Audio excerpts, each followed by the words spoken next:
May be अलग दूसरी जो स्टोरी है सुल्तान एक पर्सन के बारे में थी, लेकिन बायोपिक नहीं बनी थी, लेकिन उतना ही वर्क हार्ड करना पड़ा। तो आगे से भी ऐसी ही पिक्चर्स निकलेंगी जो एक एक्टर को चैलेंज करे। एन एक्टर वो जो अपना लेगा चैलेंज, तो सडनली पिक्चर। उमंग सर, बहुत बहुत स्वागत है आपका इस कन्वर्सेशन में। और सबसे पहले मैं आपको बधाई भी देना चाहूँगा सर्वजीत को लेकर, जिस तरह से फिल्म में ऑस्कर्स में अपनी जगह बनाई है। Thank you so much, thank you for having me. Umang sir, जब भी बायोपिक्स की बात आती है तो सबसे पहले आपका नाम जहन में आता है। 2 फिल्में इस बार सेलेक्ट हुई हैं, दोनों बायोपिक है, एक MS धोनी और एक सर्वजीत जो आपकी फिल्म है।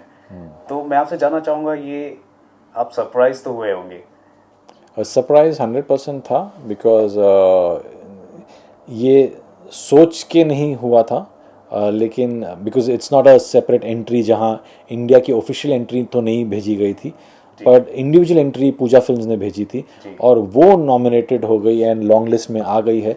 तो कहीं ना कहीं तो अच्छा ये हो गया है, I mean you feel very happy, because ये एक ड्रीम था, ड्रीम सच हो गया है। बाद में अवार्ड जीते वो अलग बात है, लेकिन नॉमिनेट होना भी बहुत बड़ी बात है। तो yes, everybody is happy in the unit and मेरे दूसरे प्रोड्यूसर जो हैं टी सीरीज़, वो भी बहुत हैप्पी है। My partner Sandeep Singh, he is तो कम्प्लीटली हैप्पी कि you know first film national award हो गई, सेकंड फिल्म में ये लॉन्ग लिस्ट में आ गई, तो somewhere unit is happy. Writer उत्कर्षणी is like finally justice is done, you know. All my actors, Dalbir Kaur बहुत खुश थी, उन्होंने मेरे को फ़ोन किया, मैं आगरा में था, से वो बधाई हो मिल गया, you know, हमारे पूरे पिंड बहुत खुश हैं, and somewhere justice is done. कहीं ना कहीं अगर देखा जाए तो 2 देशों की बात हो जाती है जब ये इस फिल्म की बात आती है, पाकिस्तान की बात आ जाती है, हिंदुस्तान की बात आ जाती है। आप किस तरह से देखते हैं? आपको लगता है दोनों मुल्कों की जो फिल्म की बात आती है तो ऑस्कर से कुछ उम्मीदें बन जाएंगी दोनों देशों? देखो, एक ये कहानी ऐसी है जो अलग किस्म की है, आई मीन ट्रू स्टोरी है। 23 साल तक अगर कोई बंदा एक जेल में कैद है, एंड भले ही पाकिस्तान हो या कहीं भी होता, लेकिन उसकी कहानी, उसकी स्ट्रगल है, एक फैमिली की स्ट्रगल है जो इतने सालों तक लगातार जुटी रही कि उसका भाई बाहर निकलेगा, उसका पति बाहर निकलेगा, वो नहीं हो पाया। तो ये एक स्टोरी है, एक ह्यूमन स्टोरी है जो वर्ल्ड वाइड वर्क होती है। I mean it's a true story, so it's not that हम कह रहे हैं कि ये बनावटी स्टोरी है किसी। तो ये जो दिल का धक्का लगता है कि अरे ऐसा रियली हुआ था, तो maybe that works internationally and they notice like this is there. India Pakistan हो या इंडिया कोई भी दूसरा देश हो, स्टोरी वर्क हुई है एंड दैट्स वाई नॉमिनेशन हुआ है। आपकी ऐश्वर्या जी से बात हुई होगी और उनका क्या रिएक्शन है? वो बहुत ही खुश हैं, उन्होंने कॉन्ग्रेचुलेट मेरे को किया है और फिल्म को कॉन्ग्रेचुलेट किया है कि हर एक की जो मेहनत थी वो कामयाब हुई है। And she was very happy. मेरे को मैसेज भी भेजा बाद में कि congratulation to the team you know of Sarabjit, because Sarabjit एक यूनिट थी।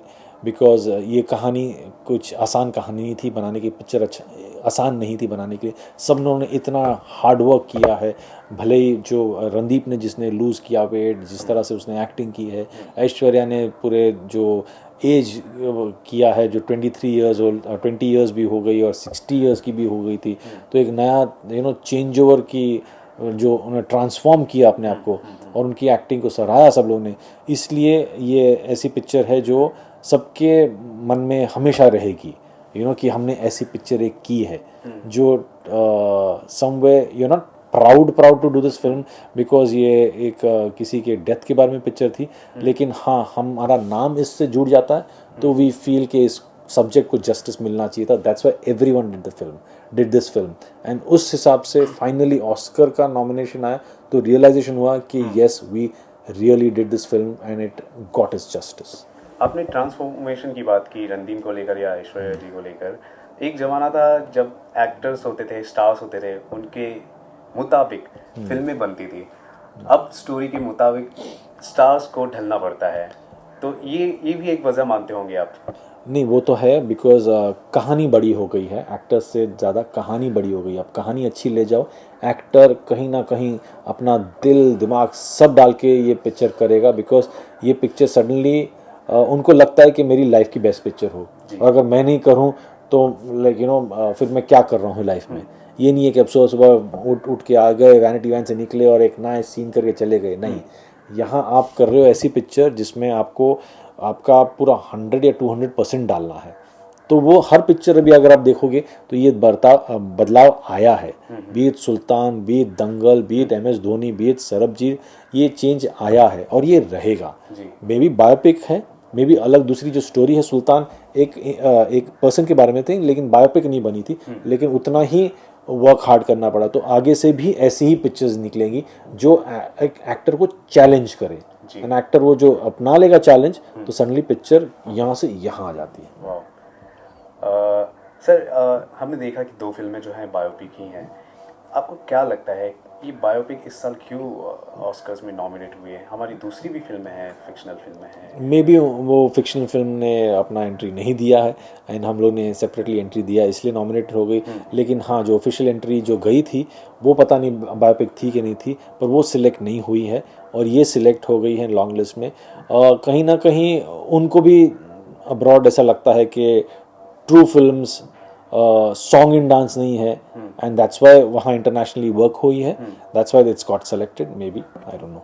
आपको लगता है ये भी एक वजह हो सकती है क्योंकि we are consider as one of the oldest film maker, मतलब प्रोड्यूसर हम माने जाते हैं अगर इंडियन सिनेमा की बात की जाए, फिर भी हम ऑस्कर में हमारी कमी महसूस होती है। ये भी एक वजह मानते हैं आप?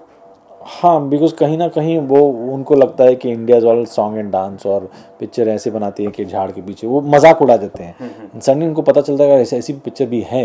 मे बी मैरी कॉम भी अगर देखते तो उनको वैसे ही लगता था। मैरी कॉम सेलेक्ट नहीं हुई थी ऑफिशियल एंट्री, पर अगर हमारे में हम भूल गए थे या तो सेपरेट एंट्री डाल सकते थे, मे बी उसका भी यही होता कि सिलेक्ट हो जाती, बिकॉज वो भी एक ऐसी कहानी है। तो उनको वहाँ दिखना चाहिए कि हम भी ऐसी कहानी बनाते हैं। ये पर ये बेंचमार्क नहीं है ऑस्कर्स कि हम बनाते हैं तो ऑस्कर्स में ही जानी चाहिए तो ही प्राउड फिल्म, ऐसा नहीं है। आप अच्छी पिक्चर बनाते हो और आजकल का जो चेंज ओवर आया है इन सिनेमा, जो एक नया बायोपिक्स का जो दौर आया है वो रहेगा हमेशा के लिए। बिकॉज अभी लोगों को पता चल गया है कि भाई अच्छी पिक्चर बनाओ, दमदार पिक्चर बनाओ जो लोगों को टच हो, आम आदमी को भी टच हो, तो पिक्चर अच्छी बनेगी। कॉल आएगा वहाँ से डायरेक्टली, क्या आएगा भाई, यहाँ भी वैसा चेंज आ गया है। हमने देखा है कि चाहे वो शॉर्ट फिल्म हो या फिर छोटी बजट की फिल्में हो, हम देखते हैं बड़े से बड़े फिल्म फेस्टिवल्स में लिस्ट डाउन करते हैं, नॉमिनेट करते हैं अपनी फिल्मों को। लेकिन ऑस्कर्स एक ऐसी वजह है, एक ऐसी जगह है जहाँ पे हम मात खा जाते हैं। मैं चाहूँगा कि आप कुछ लाइट ऑन करें, कुछ बताएं हमारे दर्शकों को या फिर जो भी फिल्म मेकर्स है, न्यू फिल्म मेकर्स है, अगर हो सके तो, ताकि वो भी इन चीज़ों में आगे चलकर कमी ना महसूस करें ऑस्कर्स को लेकर। पता नहीं, कहीं ना कहीं दोनों, अगर ऑस्कर के लिए पिक्चर बनाते हैं हम और यहाँ नहीं चलती है तो फिर बोलते हैं यार तू तो ऑस्कर में जाके बैठ जा, यहाँ पिक्चर का लेना देना नहीं।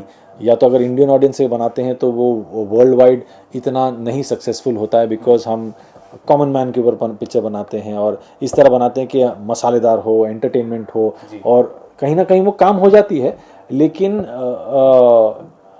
पता नहीं कि दोनों जगह काम होगा कि नहीं होगा, पर वो चेंज ओवर अभी आ रहा है।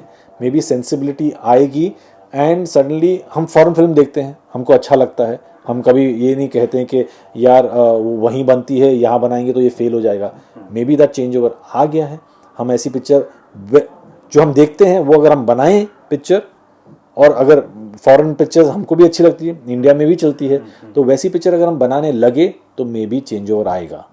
मे बी मैंने भी गलती की है, मैंने भी कभी किया नहीं है, और हम सॉन्ग डांस डाल देते हैं तो कहीं ना कहीं वहाँ डाइल्यूट हो जाता है। स्टिल स्लम डॉग मिलियनेयर पूरे गाने के साथ थी, बैकग्राउंड स्कोर था, धमाल था, और वो उधर नाम कमा सका, तो हमारी दूसरी पिक्चर भी कमानी चाहिए वो नाम। एंड वो आएगा, मतलब बदलाव आएगा।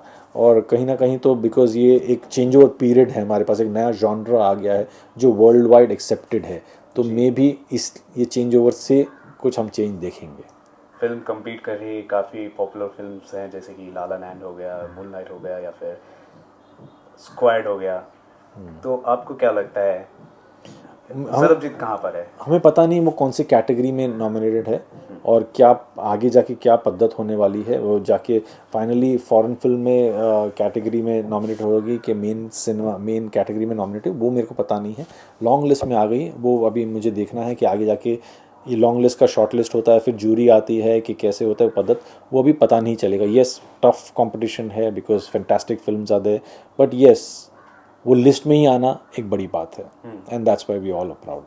एक और बड़ी बात ये भी है कि आपकी अगली फिल्म है भूमि, इसको लेकर भी काफ़ी एक्साइटमेंट है फैंस के बीच। हम चाहेंगे कि आप इसके बारे में कुछ बताएं। भूमि एक फादर डॉटर की स्टोरी है, संजय दत्त की कमबैक फिल्म है। ऑब्वियसली सब लोग आंख खोल के देखेंगे कि भाई इतने टाइम के बाद इसकी पिक्चर आ रही है, संजय जी की पिक्चर आ रही है, and I am very excited to direct him. I mean after a long time that he is coming back, and मेरी ये पहली नॉन बायोपिक फिल्म है।